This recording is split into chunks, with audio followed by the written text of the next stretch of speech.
Hey, this is Adam from Counting Crows, and you are listening to Doopy and Nina on GROOT FM.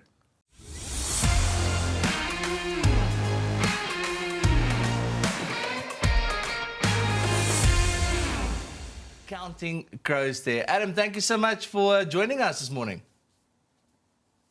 Thank you. I'm glad to be here. So you guys are in Australia at the moment, busy with your Butter Miracle World Tour, and you guys are soon to be in South Africa as well.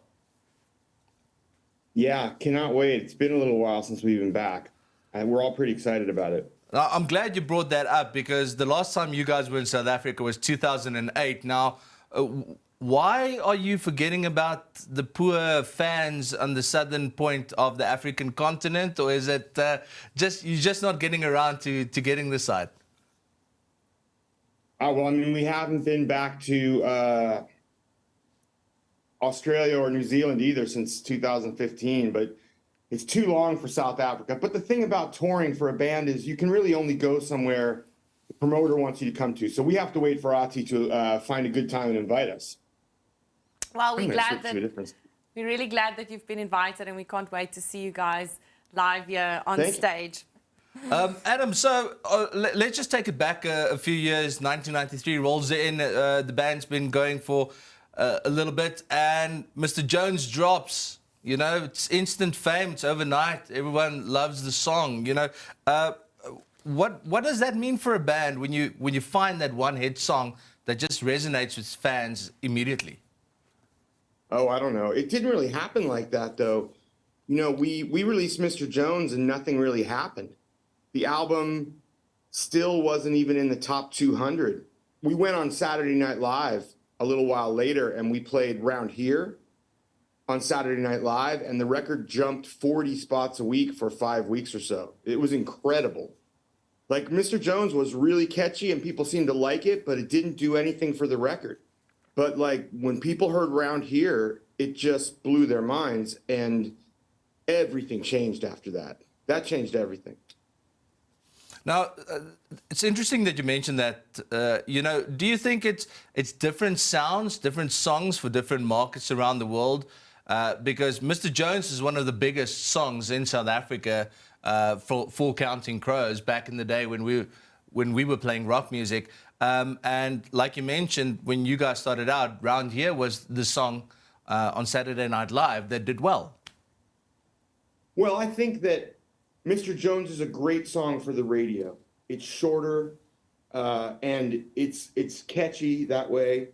And so once I think we had blown up, it seemed to me like Mr. Jones was the one they could come back to and play over and over and over again. You know, I just think it's a great pop song. I really love it. But I think it works better with radio. So that's the song that has kept us all these years. So Adam, you've been in the industry, in the music industry for more than 20 years. And with all these new musicians coming in, how do you remain relevant? I think we just make music that inspires us, music that we love. Everything else is just up to people, whether they want to still come out and see us play. You know, it's nothing really we can do about that. I think we've just always tried to make the music that we wanted to make and not listen to anybody else. And that's served us pretty well. You know, as far as being relevant, that's up to people.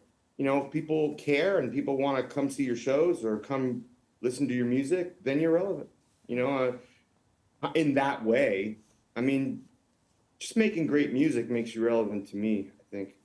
But absolutely. Well, that's one of the things that we've seen with artists that have been around for a while is that they make music that they want to make. It feels like so many of the newer artists kind of fall into the rut of making music that they think people want to hear. What is your songwriting process? I don't agree with that at all. I think that music is the same now as it always was. There's just as many great, groundbreaking, beautiful, heartfelt artists making incredible music now as there ever was in the past. I think it's just that the really great, you know, the ones that you're talking about are the artists you remember. But 30 years ago when we started, there was a ton of crap too. And there was some really good music, and we remember the really good music, and we tend to forget the crap. But it's not that it was different then. It's just that 30 years later, I think we remember a little less of the crap.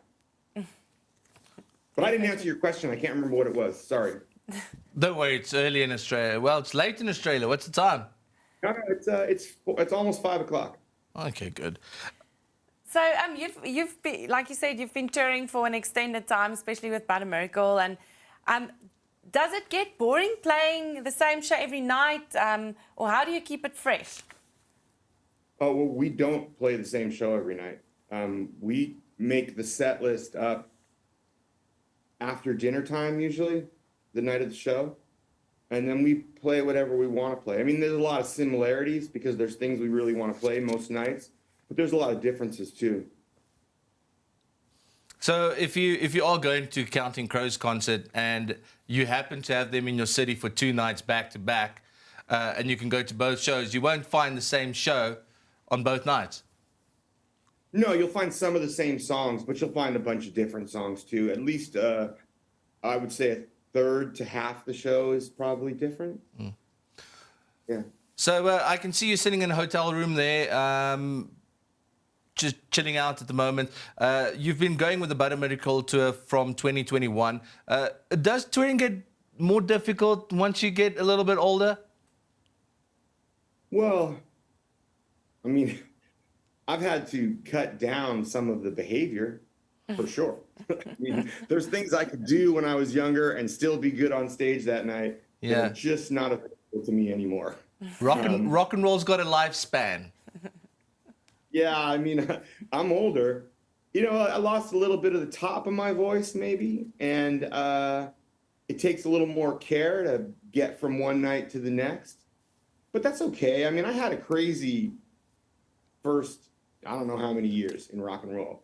I'm okay going to work and playing shows. I love playing music. I can't believe that I've actually pulled it off where we've spent our lives playing music.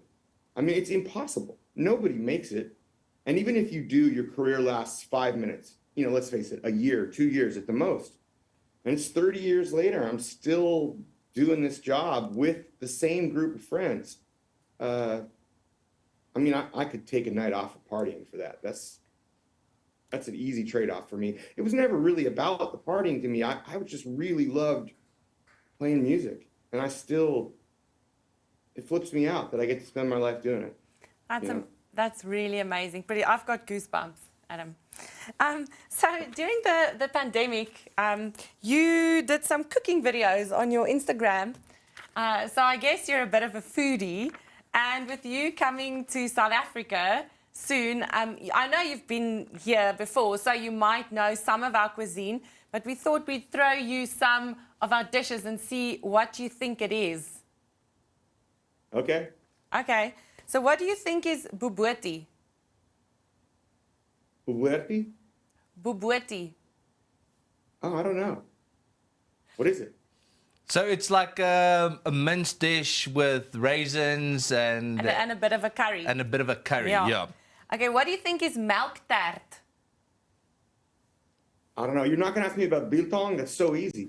No, everyone knows biltong, Adam, every single time. But melktert is like a sweet tart almost. Yeah. Yeah, made from milk, which is awesome.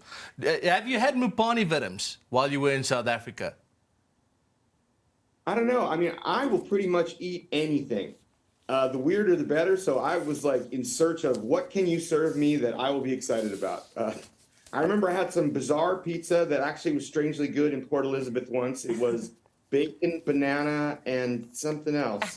It never occurred to put those things together, but it was actually really good. Some college students that came to the gig took us out for dinner the next night, and they turned me on to that pizza, which is incredible. I had every different animal I could get someone to cook for me. That sounds very South African, yeah. So here's the thing, Adam. You seem like a very chilled out guy. You're a foodie. You guys are going to be in Pretoria on the 14th of April for the But a Miracle tour. Have you had potjie kos? I don't know. What is that? Okay, so it's one of our very specific, traditional, best Afrikaans dishes. Nina doesn't like it. Like every South African loves potjiekos. Now, here's what we will do. If you agree to it and you're a foodie and you want to taste something that's going to blow your mind on tour, then I will make arrangements to meet you guys at the hotel. We will have one of our listeners with the best recipe coming to make you a proper South African potjiekos if you're into it. Yeah, what is it? So it's a cast iron pot. It's a chicken or beef. You decide. What do you prefer, chicken or beef? Whatever's more useful with the sauce, I guess. Okay, so oxtail is a delicacy. So we'll go beef, right? We'll speak to management. We'll set it up, see which day you're free. I'm going to make dinner for you and the guys. And we'll get one of our listeners with the best recipe to come and prepare it for you guys. Are you keen? Oh my God, that sounds delicious. Fantastic. Adam, we've got a date. We'll see you soon. Can't wait to see you guys in action. Thank you so much for coming back to South Africa. And just thank you for Counting Crows, all the songs that you guys write. I mean, it's been a soundtrack to me and Nina's lives for so many years. And we just can't wait to see you guys perform it live. Thanks so much, man. We cannot wait to come back. Everybody, it's a country that's pretty dear to everybody's heart. We had some pretty memorable times there over the years. And I am so excited we get to go back. Awesome. Amazing. Thanks, Adam. Adam, thank you so much.